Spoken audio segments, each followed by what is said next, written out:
La viuda del general Jorge Gabela cuestionó el accionar del presidente de la Corte Nacional de Justicia, Iván Saquicela, por la demora en el caso de la compra de los helicópteros DRUF. El caso de Gabela quedaría en la impunidad. Lo vamos a revisar en nuestra siguiente entrevista. Los protagonistas de la noticia en Notimundo. El contacto hasta ahora es con Patricia Ochoa, esposa del general Jorge Gabela, para hablar sobre el caso Gabela.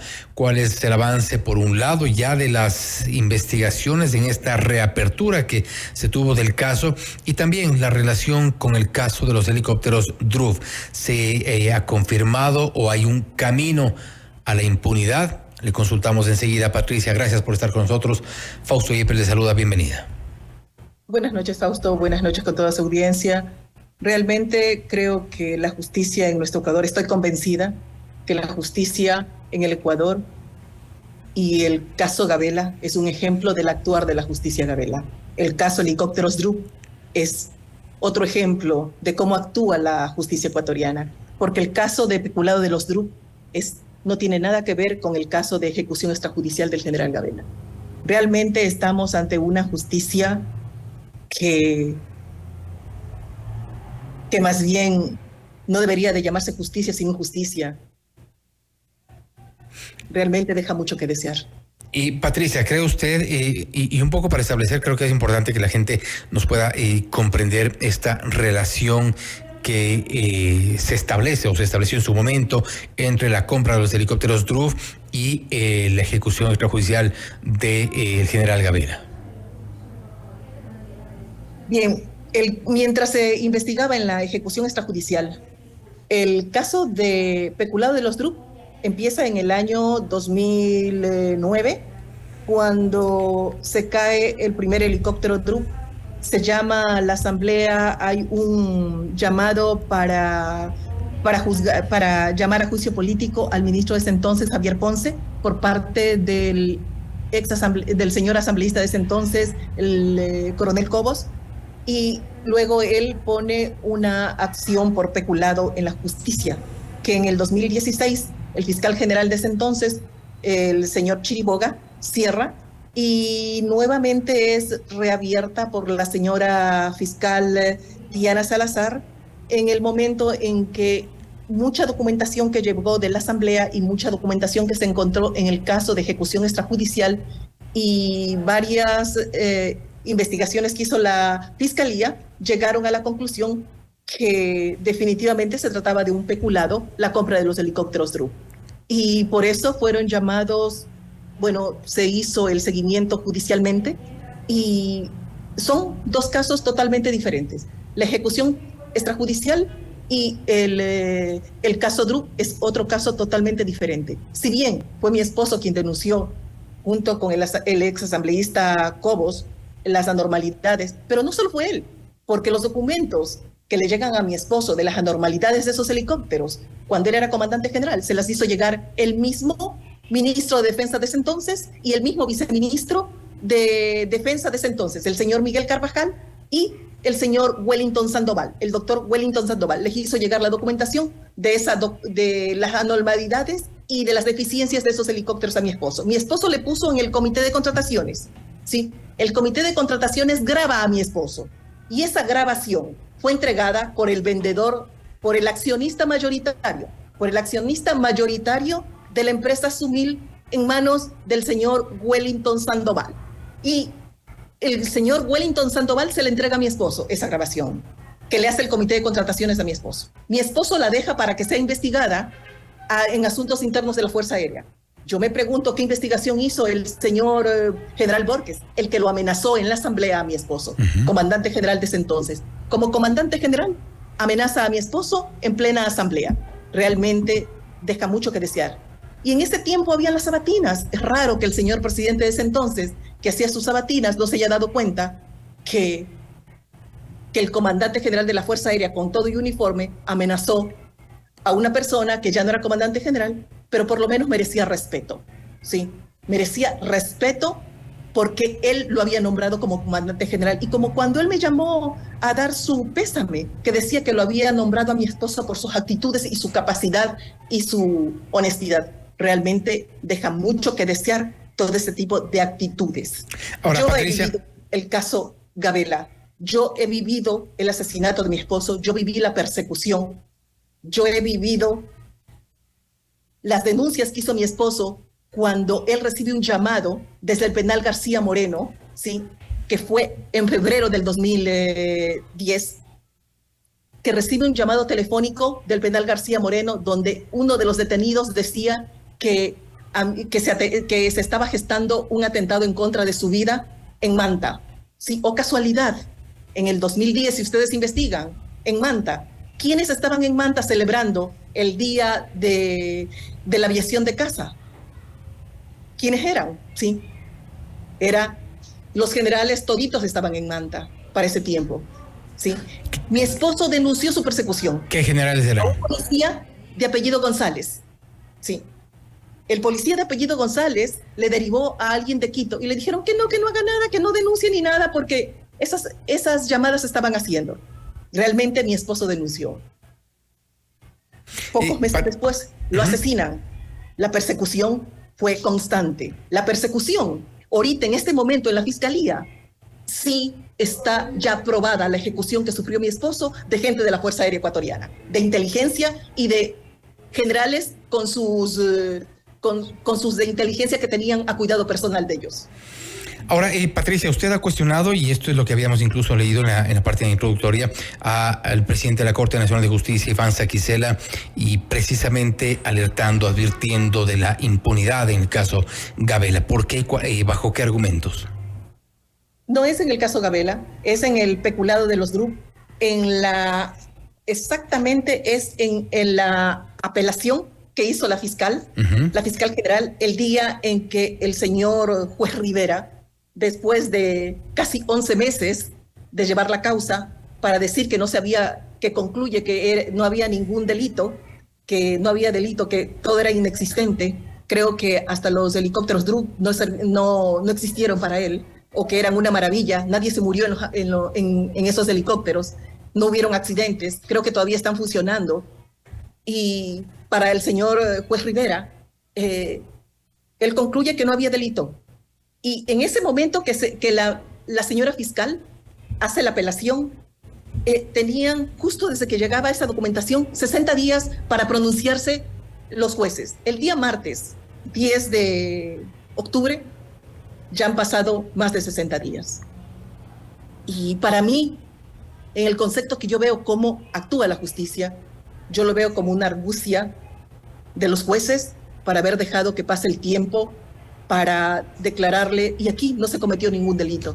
Realmente sorprende. Aquí no hubieron muertos, todo es ilusión óptica, así como la gran refinería que hay, y que para los correístas hay una gran refinería. Asimismo, parece que en los helicópteros no se murió gente, no se quedaron discapacitados, no asesinaron por eso. Realmente sorprende. Sorprende la actitud de jueces que sirviéndose de argucias judiciales, de tiempos, permiten que una causa quede en la impunidad. Por eso. ¿Y usted cree que entonces se consagrará la impunidad en este caso a los DRUP? Bueno, si ya han pasado más de los 60 días, es lo más factible que todos los que Pero están la Fiscalía intenta, ha presentado la apelación, intenta pelear el caso. Porque nunca han ido por la parte legal, ¿sí?, los abogados. Más bien han dicho que lo que dijo el juez Rivera, toda la plata se recuperó. Yo les pregunto a todos esos abogados, ¿se recuperarán la vida de las personas que murieron allí? ¿Se recuperará las operaciones que no hicieron esos helicópteros para salvar vidas, tanto en la frontera como en el terremoto que hubo en Manabí?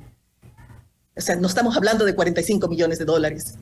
Estamos hablando de país, estamos hablando de necesidades que iban a cumplir esos helicópteros que no cumplieron. Pero para el juez Rivera no hubo nada. Y yo me pregunto, ¿qué hizo el presidente de la Corte Nacional después de ese dictamen del señor juez Rivera? A sabiendas, porque en la hoja de vida del juez Rivera ¿sí? En la hoja de vida del juez Rivera consta que él fue abogado en la Secretaría de Transparencia en el 2013, cuando esa secretaría era parte del comité institucional que investigaba el caso Gabela. Realmente pienso que por decencia el señor juez Rivera tenía que haberse disculpado y no intervenir. Pero bueno, así es nuestra justicia.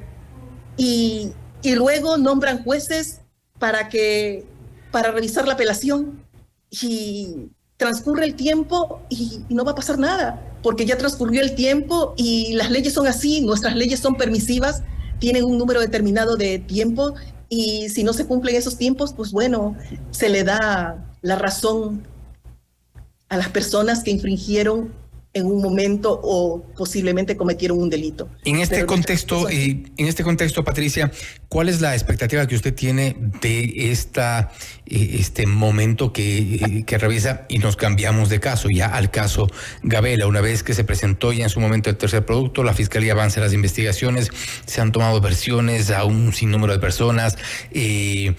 ¿Tiene usted una expectativa de que producto de la entrega de este tercer informe por parte del perito Roberto Mesa, un hecho que fue ampliamente difundido inclusive, haya justicia? No, definitivamente no. En el caso Gabela y en el caso Drup jamás habrá justicia, jamás. Es un caso que están involucrados políticos, vendedores de armas y altos oficiales de Fuerzas Armadas que quieran o no, quieren justificarse, y amigos de dichos políticos o de algunos políticos. Y creo que nuestra justicia está con los gobiernos o las personas que están pensando más en quedarse perennemente en los puestos antes que ejercer justicia. Están pensando más bien en hacer todo lo posible por no ejercer esa real justicia que necesita el país. Y por eso es que la corrupción ha avanzado tanto en nuestro país. Por este tipo de jueces que de una u otra manera, por involucrarse en parte política, por parte económica o de cualquier especie, recurren a argucias para que estos casos queden en la impunidad. Y Patricia, una vez que se entregó este tercer informe, ¿usted ve que avancen las investigaciones, si bien no tiene expectativas sobre la resolución que pueda tener el caso como tal, pero ve que hayan avanzado las investigaciones dentro de Fiscalía una vez que se reabrió el caso? ¿Cree que el aporte del perito Roberto Mesa fue o puede ser definitivo, determinante en este caso? El aporte del perito Mesa fue un insumo, pero la Fiscalía contrató a su propia perito, una doctora perfiladora criminal, que se entrevistó con muchas personas y creo que ella hizo una investigación mucho más completa, mucho más prolija, mucho más amplia, y a tal grado que ahora sí se sabe, sí, que no es, como decía, yo no lo amenacé. Ahora sí podemos decir que el general Gabela fue amenazado en la asamblea, ¿sí? Porque hay testigos de eso, más hay, por ejemplo, que el testigo protegido, dentro de la Fiscalía, el testigo protegido, ¿sí? Le pagaron $2,000 funcionarios estatales para que vaya y se presente a la Fiscalía de San Borondón para decir que ese grupo era el que había asesinado a mi esposo. Realmente es sorprendente cómo actúan. Luego sabemos y estamos claros, y todo el Ecuador fue testigo, cuando el mismo ministro del Interior de ese entonces, el señor Vera Rata, junto con el comandante general de la policía y el mismo fiscal que llevaba la causa, el fiscal Astudillo, ¿sí? Se presentan en una rueda de prensa y el ministro Vera Rata dice que era mi esposo el que había salido a dispararle a los que habían ingresado a mi casa. Y otras cosas más que realmente desde un principio se notó que era el Estado el que quería hacer una versión totalmente diferente a lo que en realidad había ocurrido en el caso Gabela. Es importante acotar que el caso Gabela está lleno, tanto en la primera investigación que se hizo en la función en San Borondón por el fiscal Astudillo, como por el comité institucional, ¿sí? Fueron nada más informes en el que solo querían borrar las huellas que había dejado el delito. Hace poco, cuando la señora Lady Zúñiga salió a la prensa a decir que era delito común, hace un mes, 2 meses, después de que el perito entregó su informe. Justamente fue después de la entrega. Yo le escribí a la señora Zúñiga por Messenger, indicándole que por favor diga la verdad, ¿sí? ¿Y por qué le digo que diga la verdad? Porque el segundo informe, que nunca me lo entregó en mis manos, a mí me entregó un segundo informe forjado sin firma ni sumilla. Este segundo informe lo presentan cuando la señora ministra Pesantes, Joana Pesantes, estaba a cargo, y su representante, el señor Pablo Costa Sosa, ¿sí? Y este informe lo hace entrega la señora Roxana Alvarado. Esto nunca me entregaron a mí.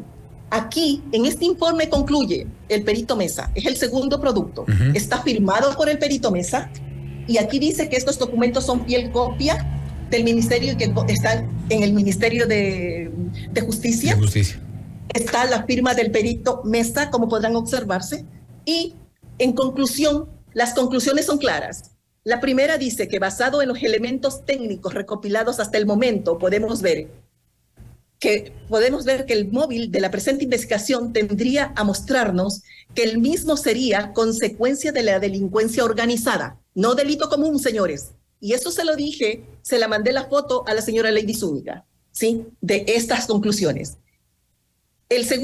La segunda conclusión dice, las dudas o variables de la investigación generadas al respecto serán nuevamente abordadas en la siguiente etapa y contrastadas posteriormente para poder arribar a conclusiones categóricas. Estamos hablando de la segunda fase, que era el tercer producto. Entonces, ¿quiénes han mentido? Yo me baso en documentos firmados, no como salió el señor expresidente de la República, Rafael Correa Delgado, en su Twitter, a decir, cuando estaba el perito Mesa aquí, que hasta con número de folio, a decir que era delito común de todos los informes que hicieron, ¿sí?, dentro de ese comité institucional algunos funcionarios públicos.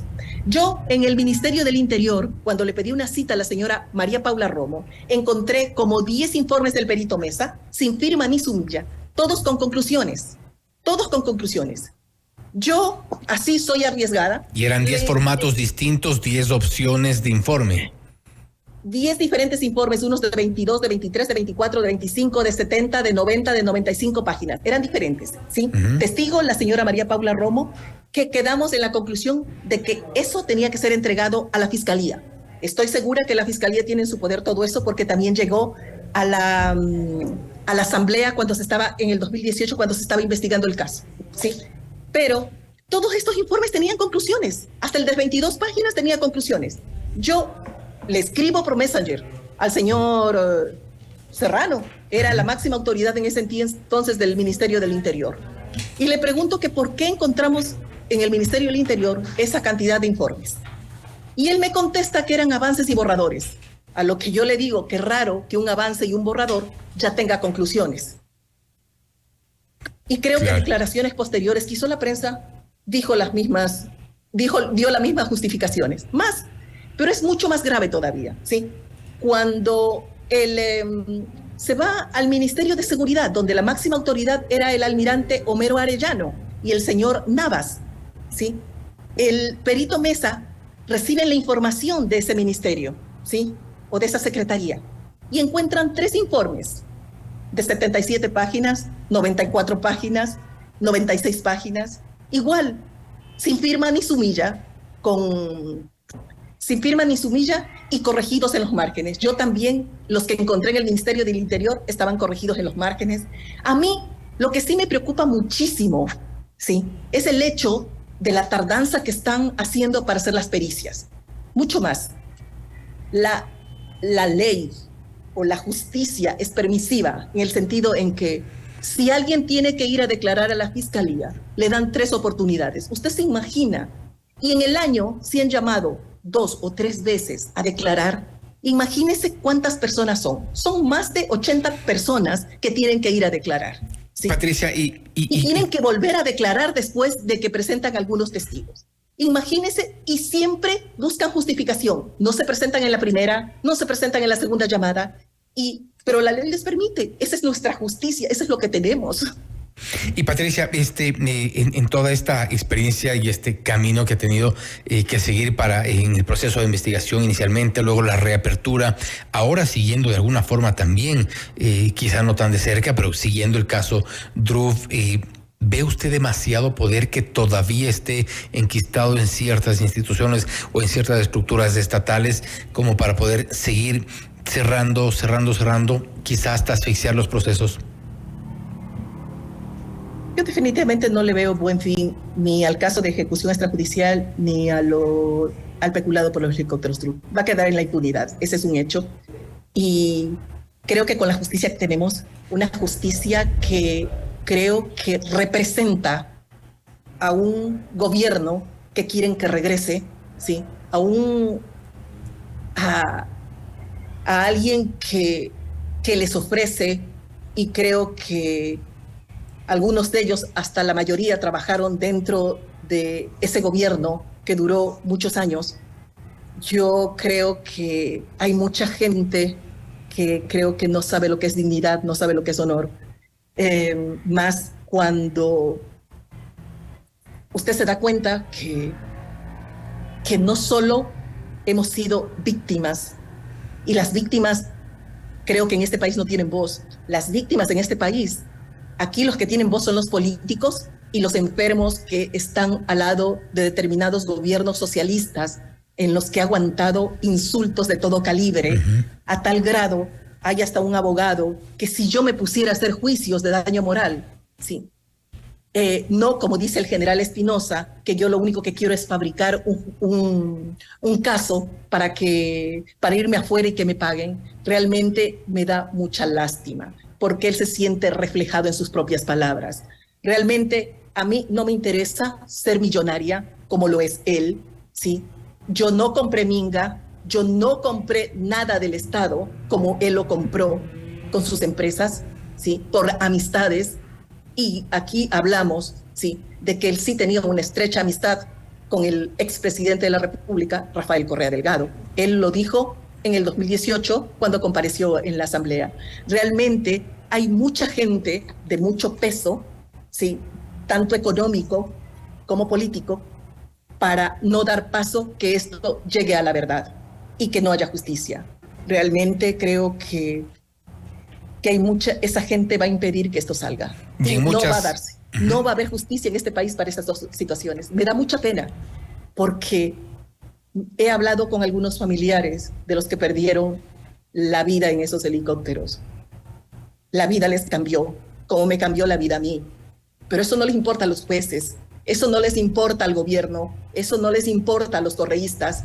Ellos lo que quieren es llegar, porque lo único que les interesa es seguir con su proyecto político a tal grado, y voy a ser mucho más infidente de lo que usted se imagina.